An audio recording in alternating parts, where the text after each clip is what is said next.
Good morning, good afternoon, good evening, wherever you are. Listen, thank you so much for tuning in. Thank you so much for the support on the podcast.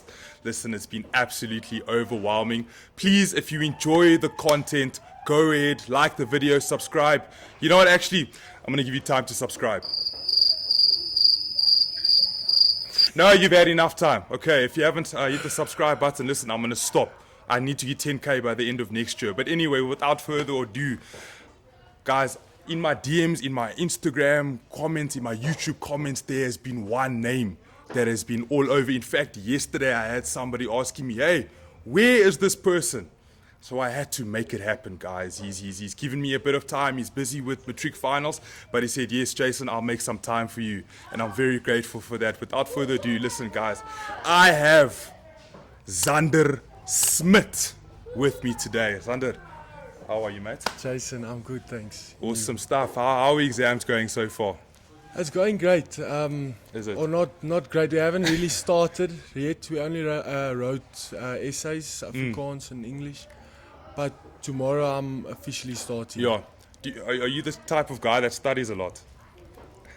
Do I look like a guy that studies a lot? Yeah.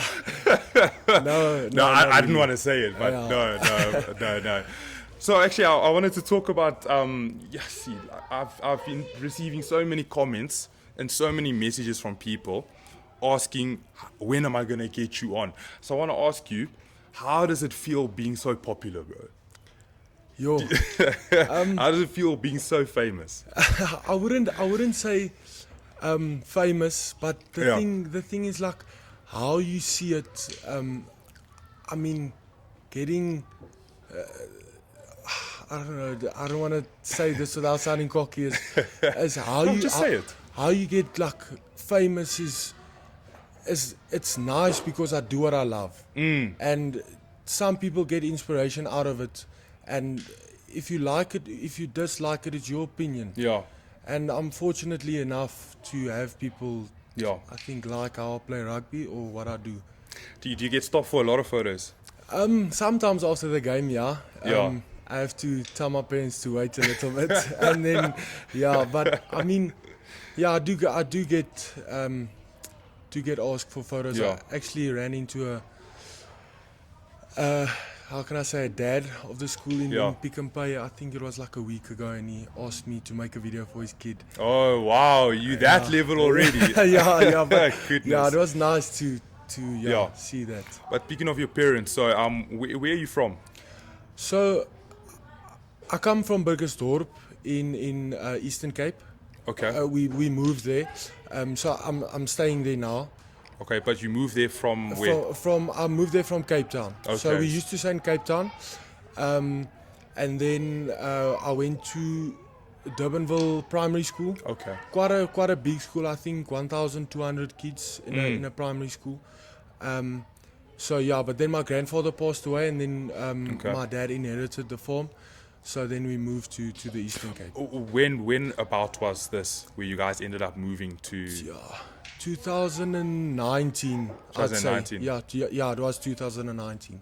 Okay, so 2019, were you still primary school? Yeah, I was actually, I think, grade 6. I was Okay.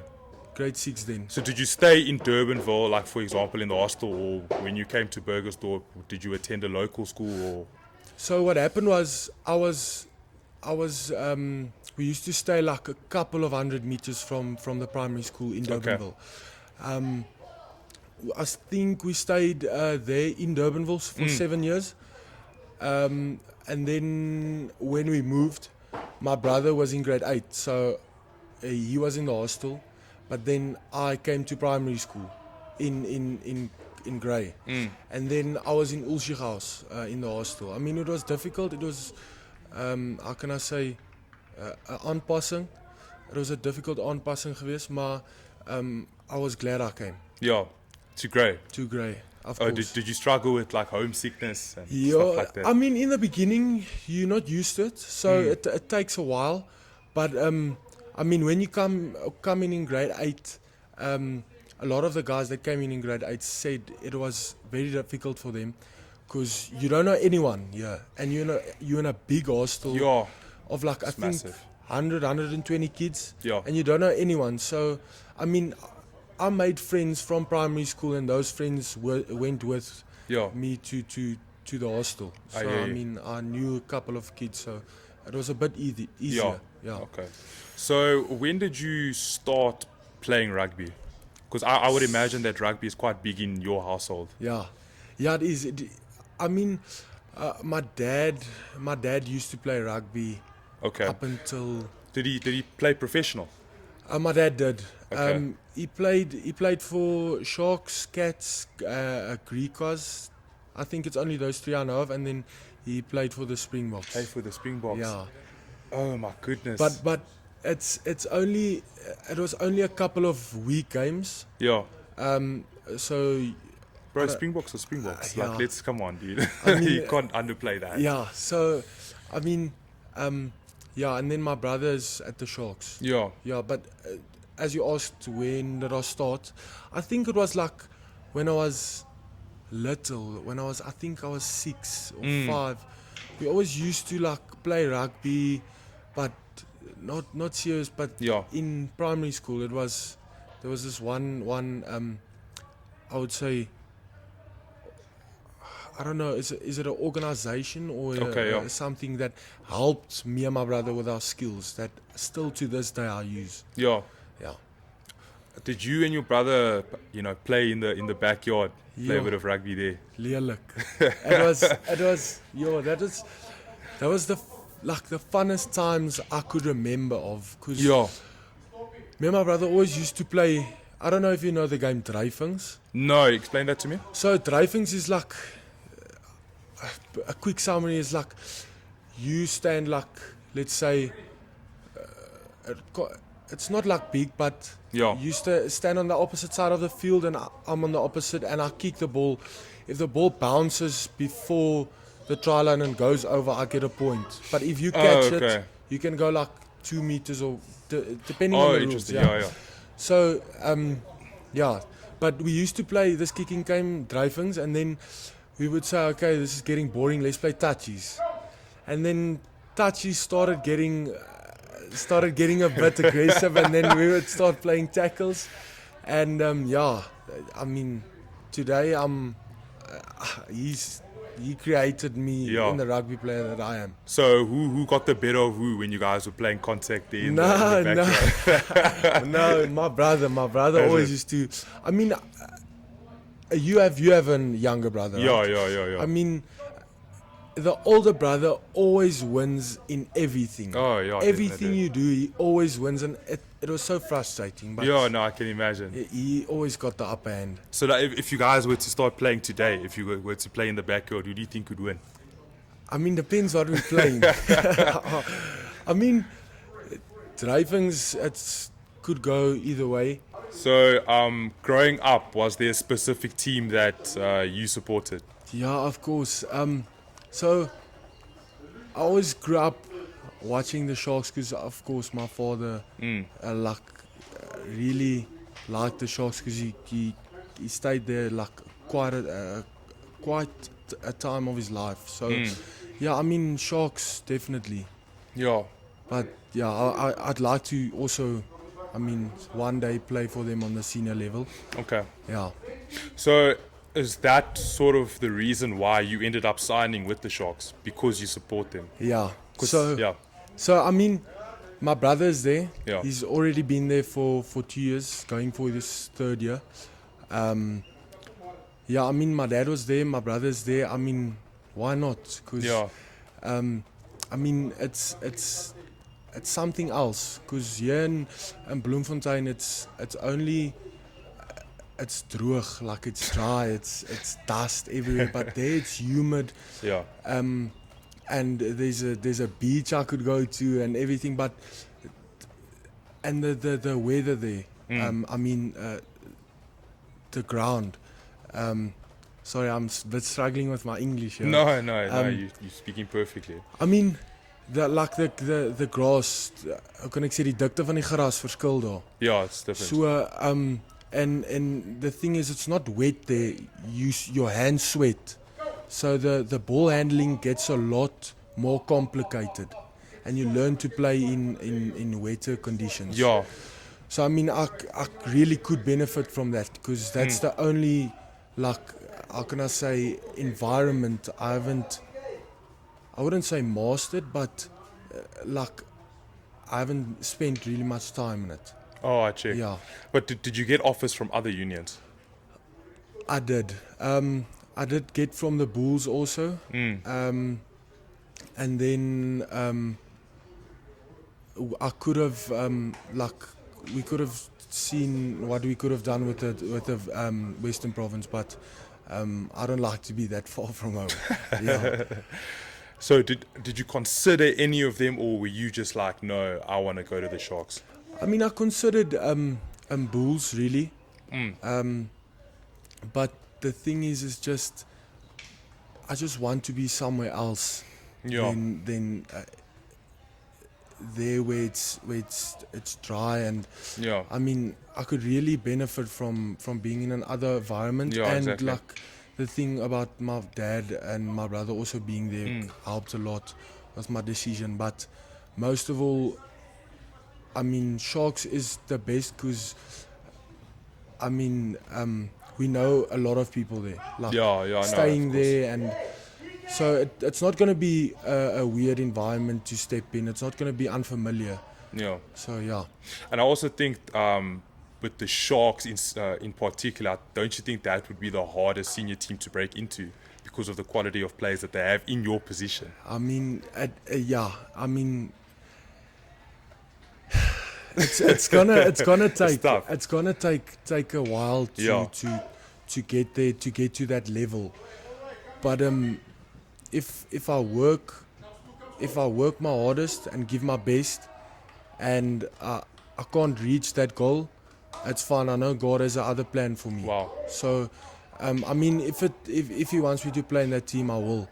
But to be the best, you have to play amongst the best. So, yeah. So you want to be the best? I want to be not the best, the greatest they ever was or will be, but it's anyone can say that. But what you say and what you do is two different things. Wow. So yeah, I would like that. Yeah, I hear you. So let's talk a bit about Grey College. So obviously, sorry, what age group did you start playing rugby at Grey College again? Grade 6, So under 13. under 12.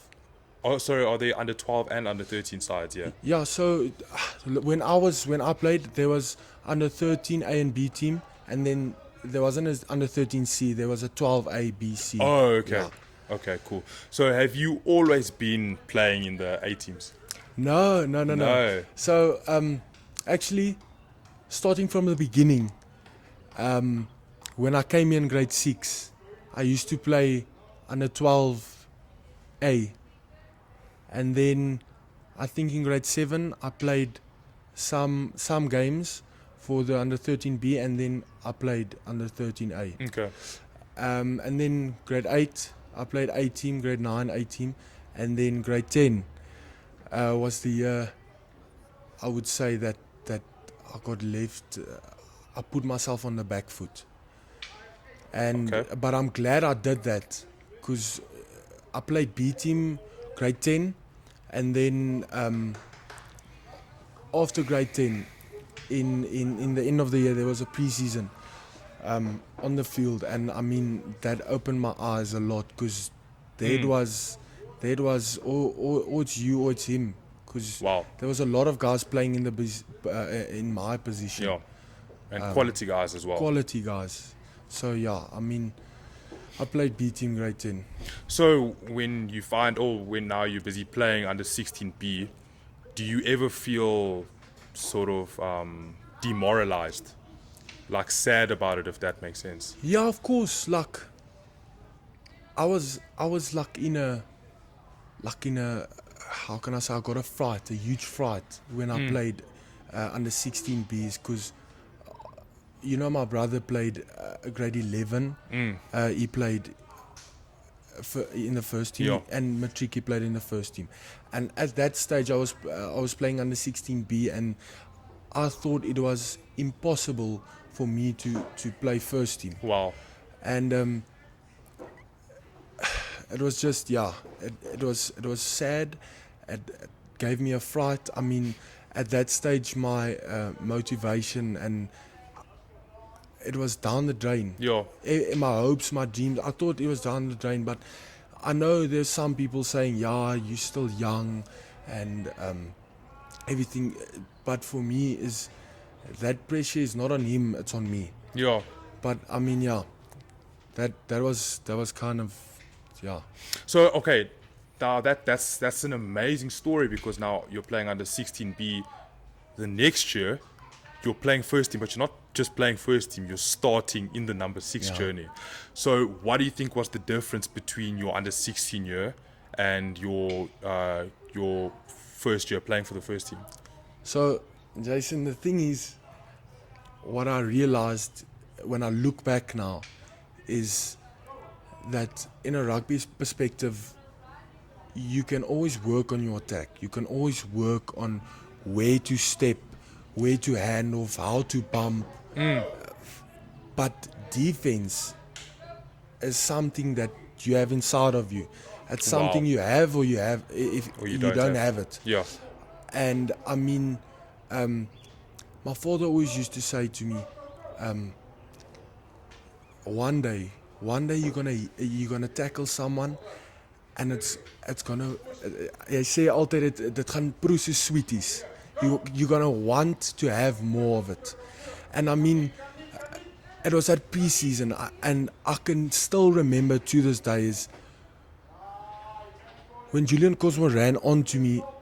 He was not coming because it's pre-season, it's training. No one's supposed to. I thought no one's supposed to hurt each other here, but Julian just he came onto me, and I just dropped and I hit, and I mean he woke me up. He woke the defense side of me up in the rugby. But I mean, it's defense. I worked a lot of my defense to get into the first team level, and like I said earlier, you can work on attack, but you can't work on defense. I mean, that's the thing I practice the most, focus the most on, because that was my biggest flaw.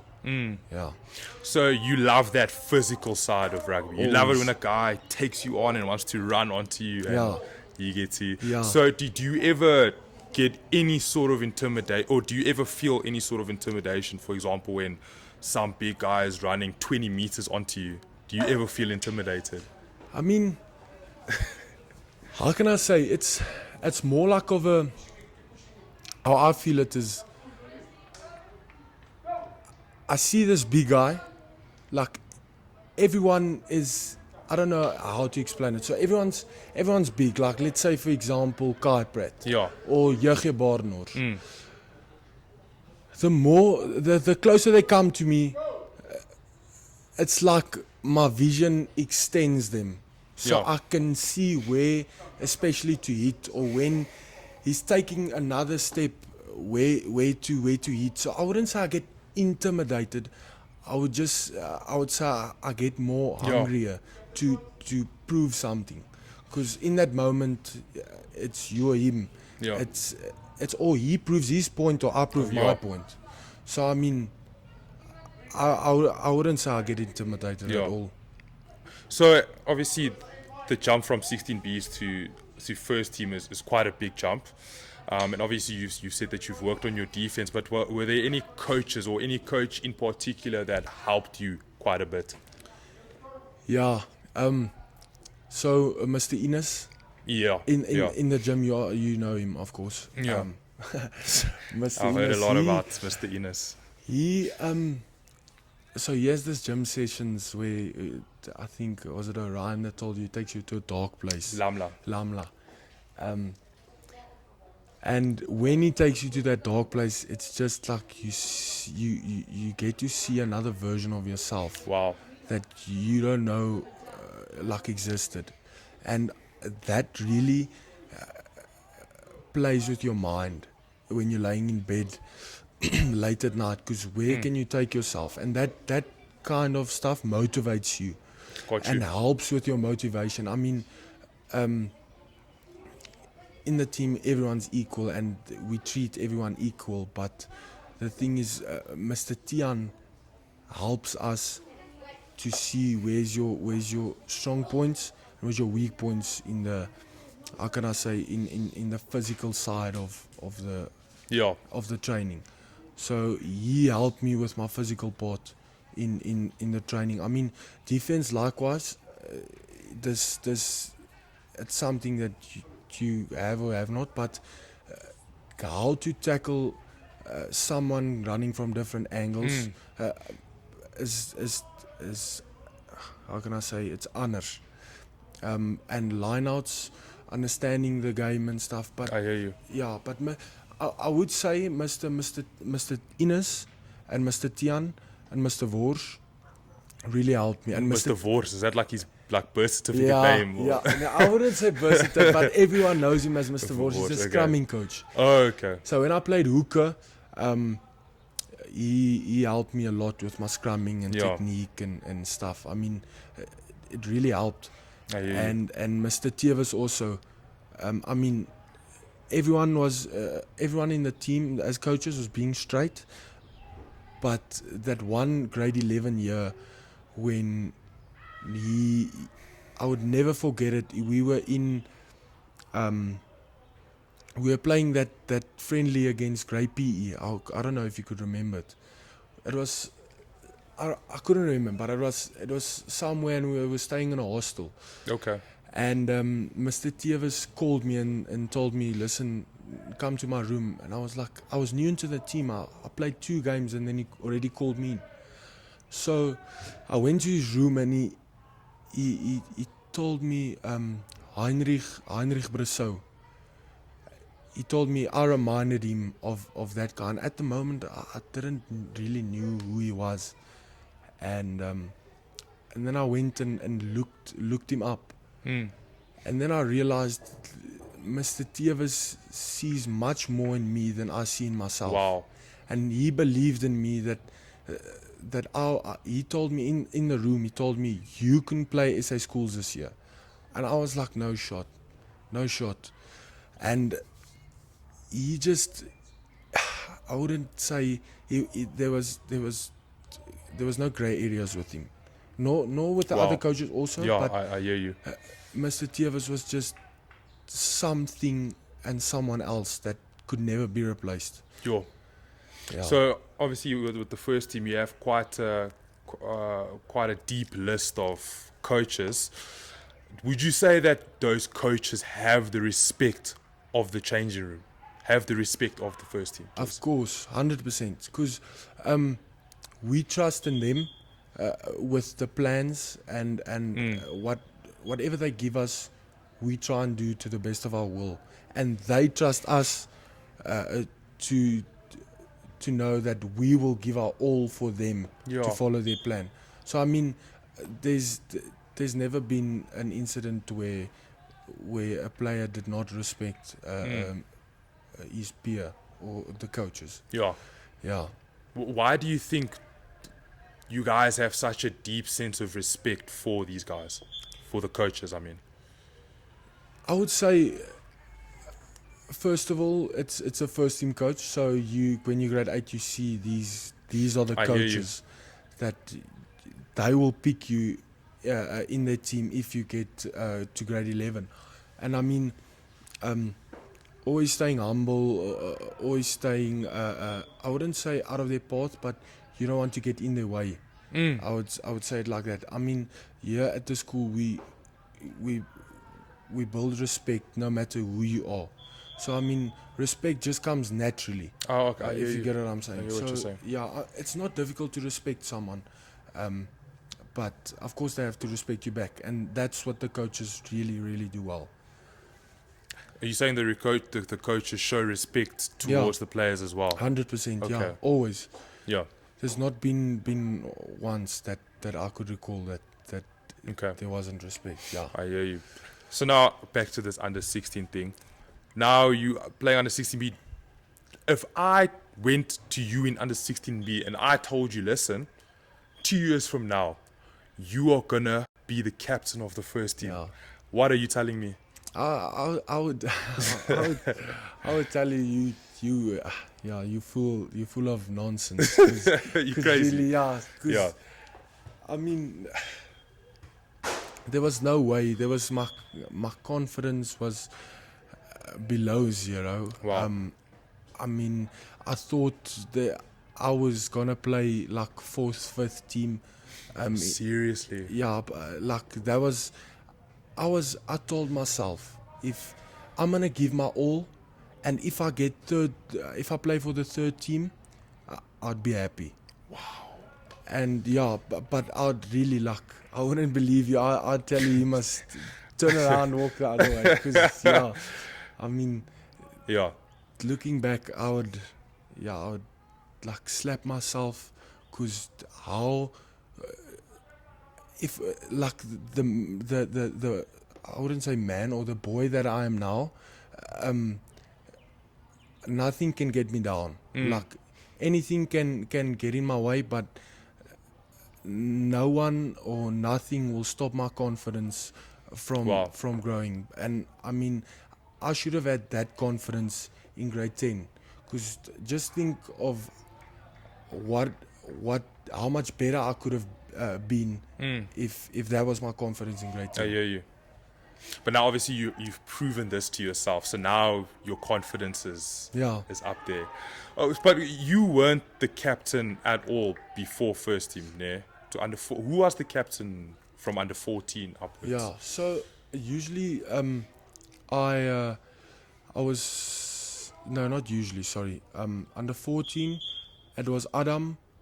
Under 15 I was captaining the under 15 team for like, I think it was like till the middle of the season, the rugby season, and then so from the beginning of the season to the middle of the season. To the middle. Okay, and then Adam, not Mr. Meyer came to me and said to me, listen, I think you are focusing more on the captaincy than you are on your game.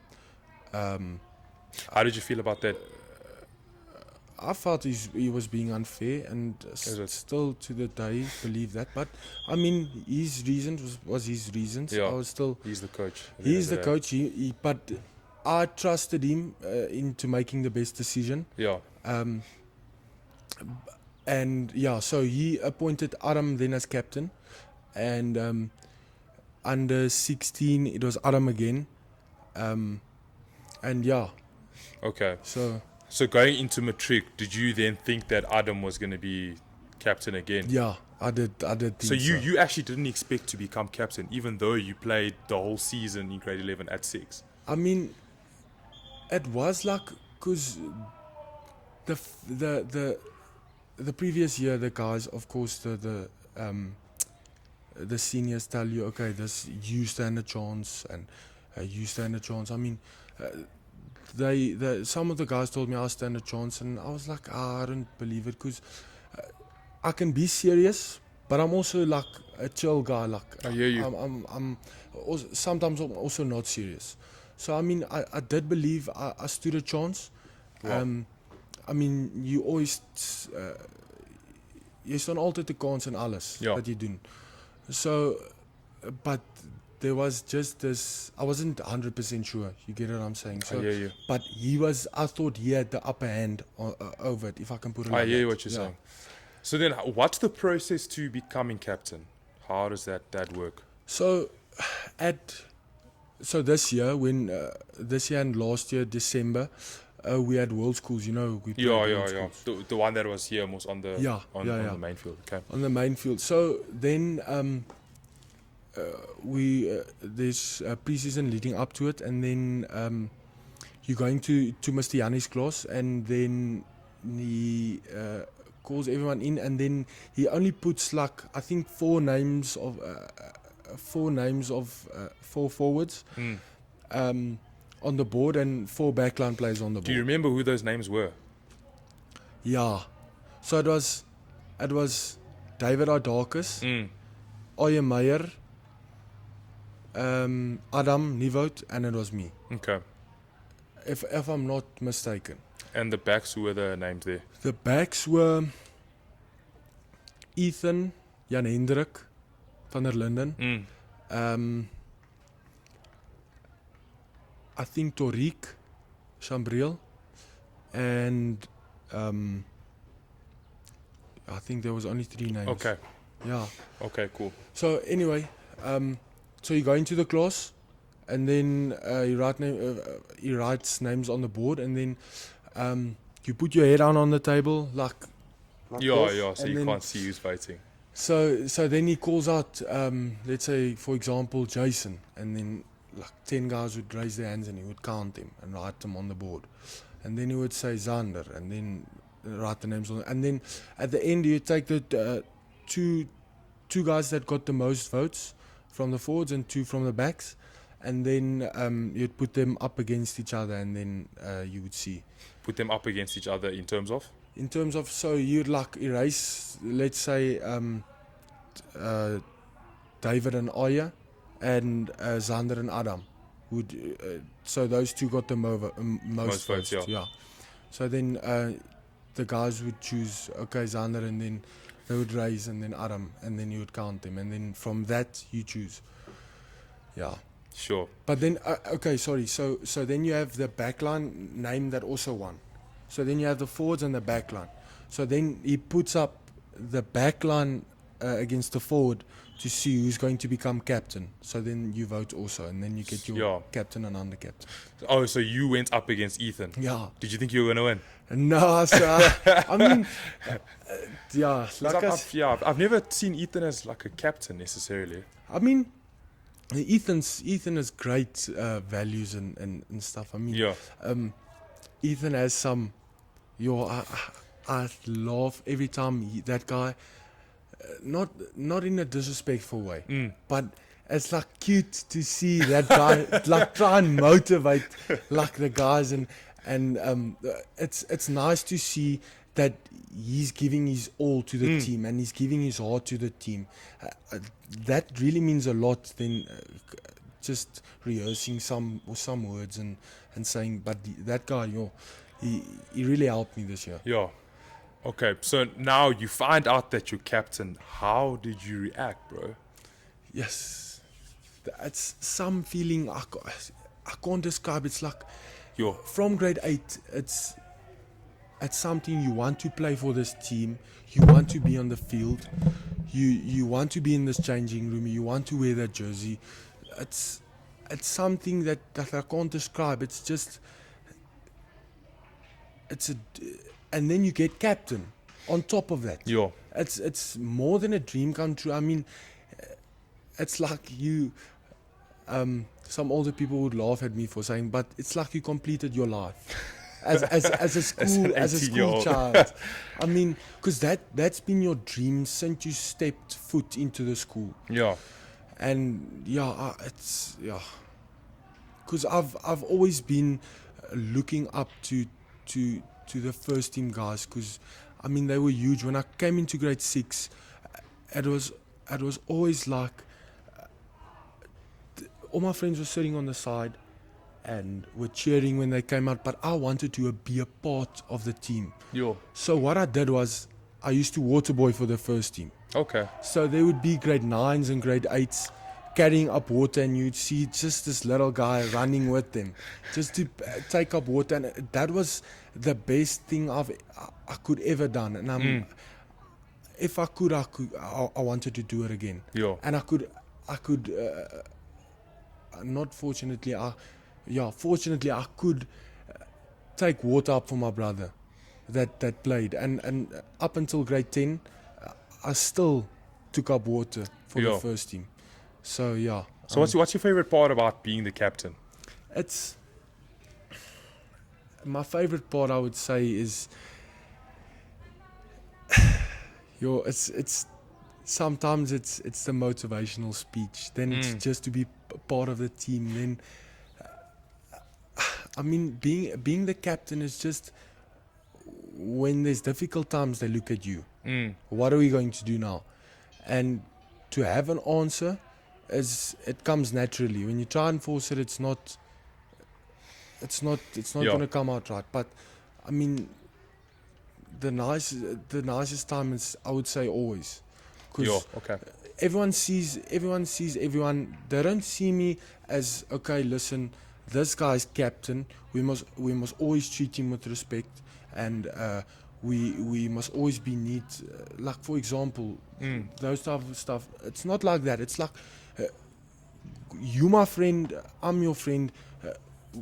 We chilling, and nobody stresses about anything. If you have a problem, Yeah. you come to me. If I have a problem, I'll come to you. And I mean, that's the best part of being captain, is to see also how the players develop throughout the year, finding themselves and building unbreakable bonds. So obviously, you know, the mantle of captain at Grey College, it's obviously something that's very important. But you look at the names of the guys that have been captain. You know, someone that you know, obviously Liam van Wyk, Yeah. JJ Droon, Tat Botha, Niels Voskenk, Sisonke Vuma, yeah, guys like that.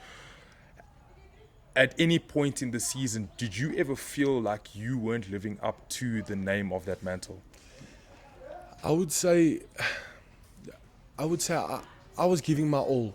I was giving everything I got. Yeah. And if that's not enough, then it's okay, because I know I gave my best and everything to live up to those legends and to be in the same shoes as they were. So I mean, being compared to them is it's not something that I could explain. Is I don't think anyone can be compared to those guys. And being in the same role as they were, leading your school's first rugby team, is you can't just become that overnight. It's something you have to live up to, and it must build up. So yeah, Did you call your parents after you became captain? I did. Yeah. What did they Straight say? after, no, my mom was over the moon. I mean, Really?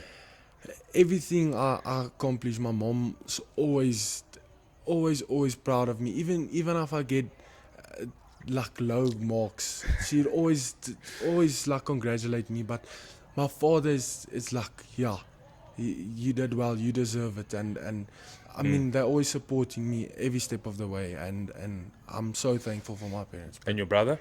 How did he react? My brother, I know, he was like, I knew it. Oh, really? Yeah, Okay. but he doesn't tell me those type of stuff because he doesn't want to boost my I wouldn't say I have an ego, but like he thinks I have an ego. You get what I'm saying? So yeah, he didn't tell me, but he's like, yeah, I knew you were gonna get it, but well done. But yeah, then he gave me he spoke to me in person and told me some stuff that really, it was heartwarming. Yeah. Is he somebody that you've looked up to? A lot. Every day of my life, I look up to my brother. I mean, there's not one day I would not be like that guy. Sure. If we were twins, I think we would like fuse into each other or something. But I mean, we have built an unbreakable bond throughout this last 2 years from him being away. I mean, we did fight, and every sibling fights, but of course. when distance keeps us apart, I think our relationship grows stronger. So I mean, I love that guy. Would you say that his opinion of you matters more than anybody else? Yeah, a lot. Yeah. I mean, someone can tell me something, but I know my brother will always be straight with me and tell me the truth. Yeah. And what's best for me and what's not best for me. So when he told you those heartfelt stuff, you know he means this. He means this, and it obviously meant a lot to you. Yeah, it meant a lot. It was like, I mean, it's just he's always there when I need him. Yeah. And he's always there when I don't need him, and that's someone I cherish the most. Yeah. If I can put it like that. And yeah, I mean, I can't. If I was in someone else's shoes, I would envy our relationship. Yeah. But at least I'm in the relationship I am with my brother, and we're going to walk a long road. Do you think now that all is said and done that you've made him proud? I hope I've made him proud. I really hope so. But he'll never tell you that, you don't think? Yeah, I think someday when I'm done, he'll tell me. But I think he's proud of me becoming playing first team and becoming captain. But proud only lasts for a few moments, you would say. And my brother would, if he was here now, he'd tell me I should focus on the Sharks and next year, and I should start training and stuff, and I must leave the books because I'm anyways gonna dope. So yeah, he'd really say that. But yeah, I mean, he'd be proud. I mean, he is really proud of me, and I am of him. So yeah. Now I'm going to ask you a bit of a controversial question. Now we had such a nice moment now, but I'm going to ask you this question. Who do you think's better between the two of you? Jason, you can't ask me this. It's a difficult question. It's actually not difficult. The thing is with me and my brothers... Different players, actually. Different players. So, my brother's way more... quick, would you say? Yeah, quicker than me. He's more agile than me, but I'm stronger than my brother. But the thing is, he plays flanker and I play hooker. Is that your primary position now, hooker? I don't know where they're gonna put me at the Sharks. I don't know, but I'm still practicing throwing in and scrumming on hooker and everything. So, I mean, I'll see, but yeah. But I think, honestly, my brother is... I couldn't even compare us because my brother's on another level. I checked him now at the under 21 versus the Lions finals. He's insane. It's like someone runs into a brick wall when they run into him, and his skills is insane. His footwork, he's fit. I mean, he's me better times 5. Wow. Yeah, I would put it like that. But yeah, I'd definitely say my brother's better than me. So when you see him, like, play for the Sharks and put in such an incredible performance, does that motivate you to now, of course, be at that level? Of course it does. It's like, what really motivated me was him. The guy was like running, and it's a tall guy, and he ran onto him, but he just stayed calm and, like, how can I say, drive his hips into the ground and just went up into that guy, and he took him back as if it was nothing for him. It was just a sack of potatoes he's carrying and cleaning. So I mean, he when he's playing rugby, it really motivates me to another level. And what we usually do is when we stand at the bed, and I always wonder how hard can this guy tackle me.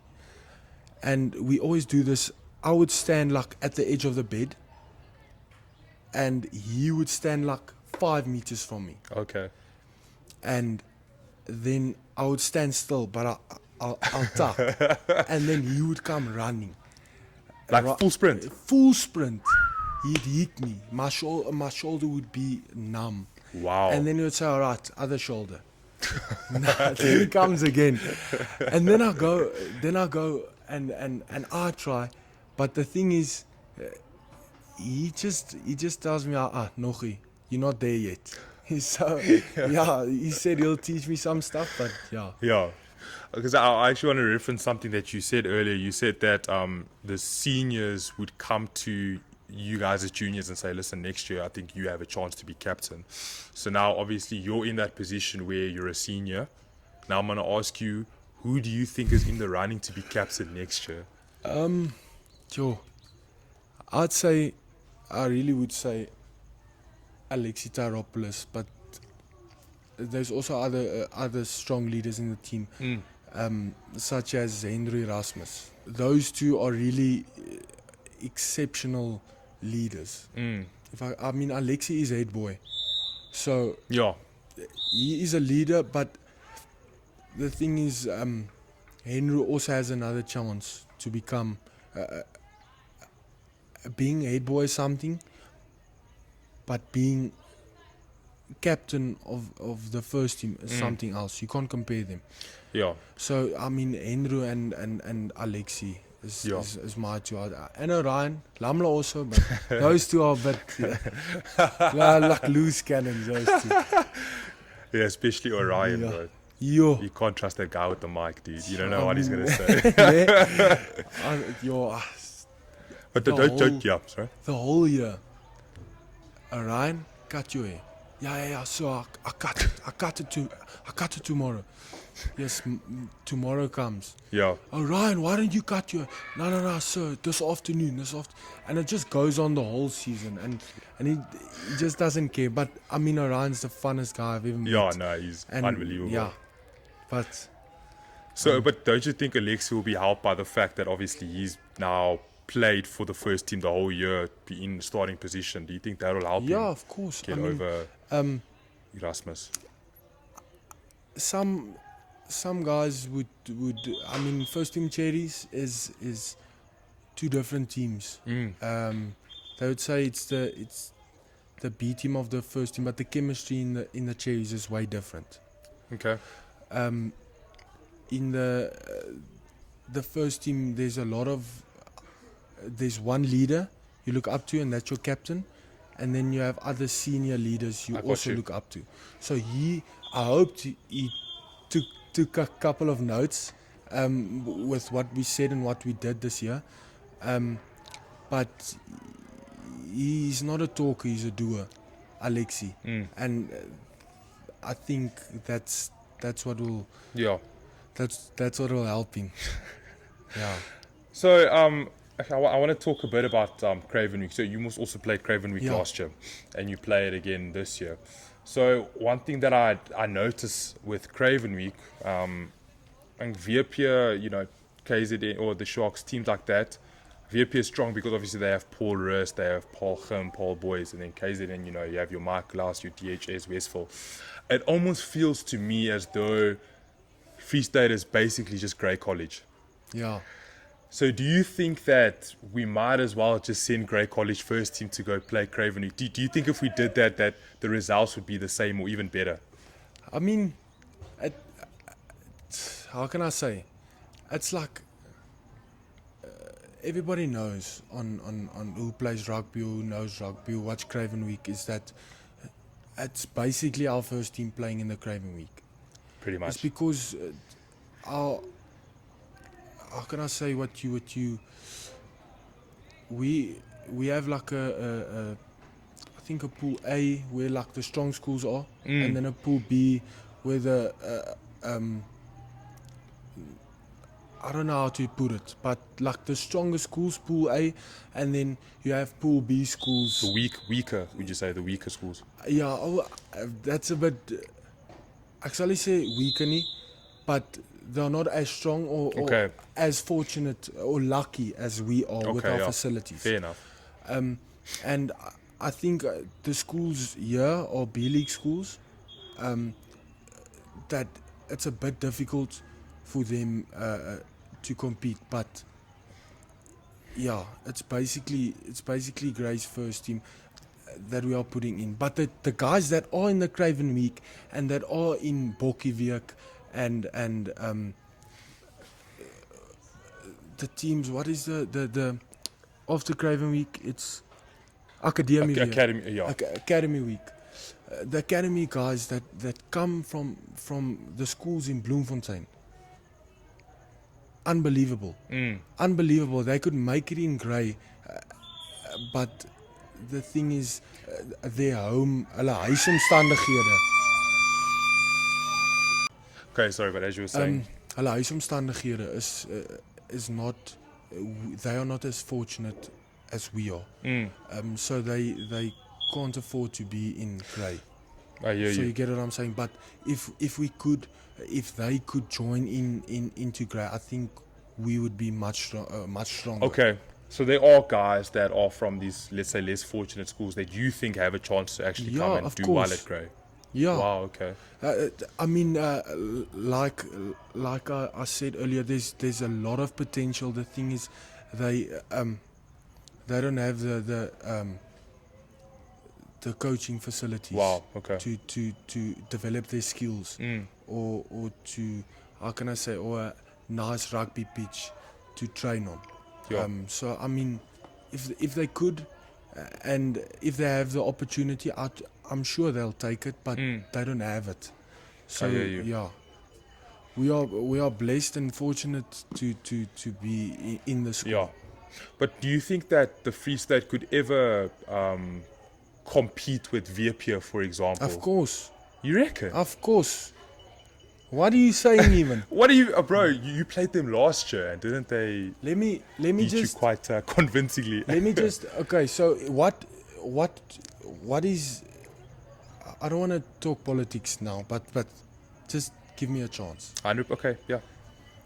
So some schools, like Boys Eye, is supposed to be with Boland, if I'm not mistaken. And Yeah. some schools are. Chorus is supposed to also supposed You to get be what I'm Boland, saying? yeah.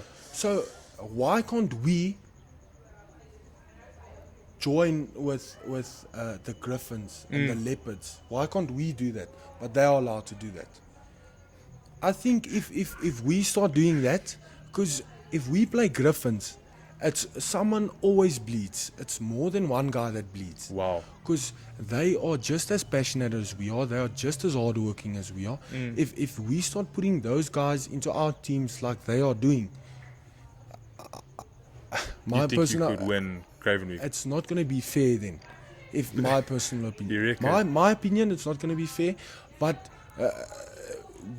there's still we must still play Yeah. to see that. But I mean, you get what I'm saying? I know what you're saying. I know what you're saying. And I tend to agree with you.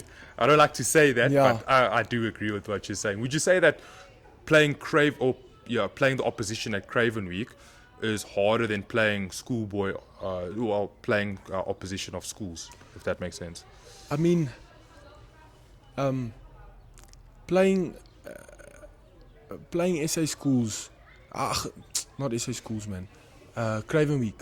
Oh, you should have played. No. But that's my opinion. That's my opinion. Playing Craven Week is it's a different kind of rugby, because you get players that play individually. Because I wanna be in the SA schools team. I wanna make that squad.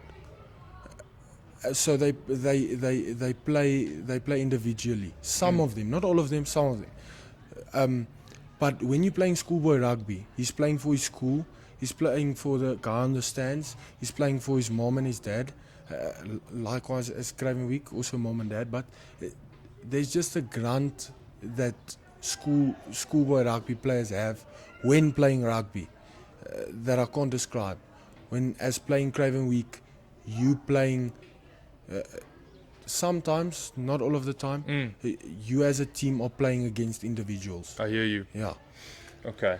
Well, let's come back to that. So, I actually wanted to ask you from your perspective, because now obviously it's Lamla. So from your perspective, obviously now you're the captain. So I want you to take me through match day on a Saturday. On a Saturday, up until when? So from when you wake up in the morning up until final whistle. Okay. Take me through that. Shot. So usually wake up.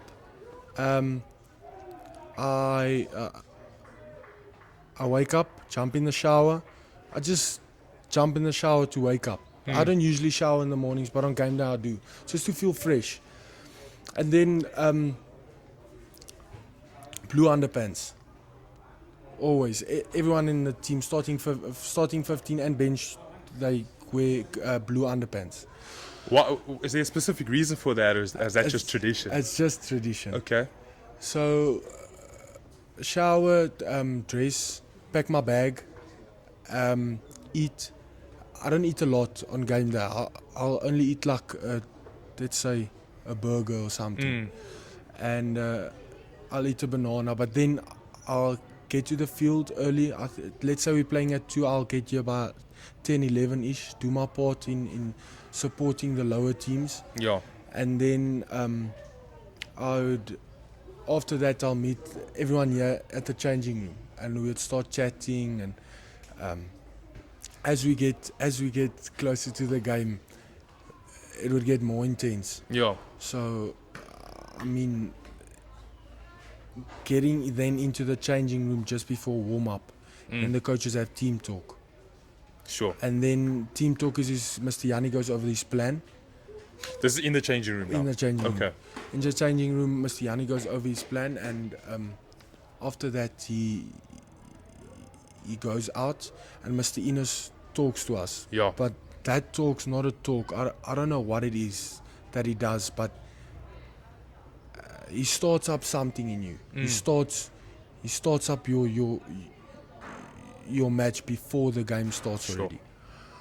So then he goes out, and then we as players start strapping and whatnot, and then you dress for warm up, and then you head out to the oval. Yeah. And then when you're on the oval, you focused in. Like, I've never, like, when you write a test, you just see the paper, the question, the answer, but it's more focused than that. I don't know how to put it. It's just you and your rugby ball, and stretching and whatnot. Then you get to the lineouts and everything. So it's very physical. So you're getting there, you sweating, you panting and everything. Mr. Ines. And then when you jog back, everyone says tight. And then you'll see before When they say tight, like you guys must run together. Yeah, tight, together. Okay. So you run together, and you run up until the changing room, and then you hear the school going mad and just chanting first team. Sure. That And must be amazing. Like when you, so can you hear them when you're in the changing room? I'm gonna talk about that now. Okay. So you get into the changing room, and last team talk, and then Mr. Ines he doesn't talk to you then. He takes tonics from my I wouldn't say stall, and then he takes it, and then we huddle up in a circle. He greets Ethan, then he greets me and gives me tonics. Wow. Then we sing Viva la Grey. But as you sing Viva la Grey, there's pauses in Viva la Grey. So then you hear the school chanting first team, and then you start getting goosebumps. Some guys cry when we sing Viva la Grey. I also get emotional because it's a very, and then we have this saying, so everyone puts their hands in, and I say fire in the belly, and they say ice in the head, and I say one team, and they say first team, and then you line up. But as you line up, I'm standing with Tomix. If we're home now, I'm standing with Tomix in front of the door, waiting for them to signal me to come out. So who signals you to come out? Usually Mr. Ines tells me, or the crew guy comes to the door and then just knocks on the door and tell I can come out. But then as I'm standing there, the doors are a bit loose. So as the school singing and everybody's chatting up here, but mostly hear the school, the doors vibrate. Wow. As they sing and as they chant, so you literally can hear the singing of the school through the doors. Sure. And then when he tells me, okay, it's time, I look back and I tell them, okay, we can go now, and then we walk. But when I greet whoever's I'm giving the teddy to, then I just see 14 other men lined up in a perfectly straight row, focused as can come. I've never seen so many people so focused on one goal that they are trying to achieve. Yeah. And I know when I look back, I can see everyone this day is going to give their best. Sure. Yeah. So and then it's final whistle, half time's a bit of a chat, and it's interesting what the coaches want to say and what they want to have out of the game. But then after half time, it's the game really begins. Wow. Okay. Second of is the toughest fight of the yeah Of the game, yeah. of the game. Xander, obviously we're gonna conclude now. I asked this to everybody. You're done with matric. You've played great college rugby. You've come through the system. You've been the captain. Once all is said and done, and somebody says the name Xander Smit, how do you want them to remember you? I would really like them to remember me as someone they could look up to. Like, Sure. I wanna be like Xander. I wanna achieve what he achieved. I mean, I'm not perfect. I'm far from perfect, but being someone to look up to is more than enough for me. Sure. So yeah. That's a great answer. But listen, thank you so much for making time for me. Thank you, Obviously, you're very busy, but listen, thank you so much for Thank this, you, brother. Jason. I appreciate it. Take care. Yeah.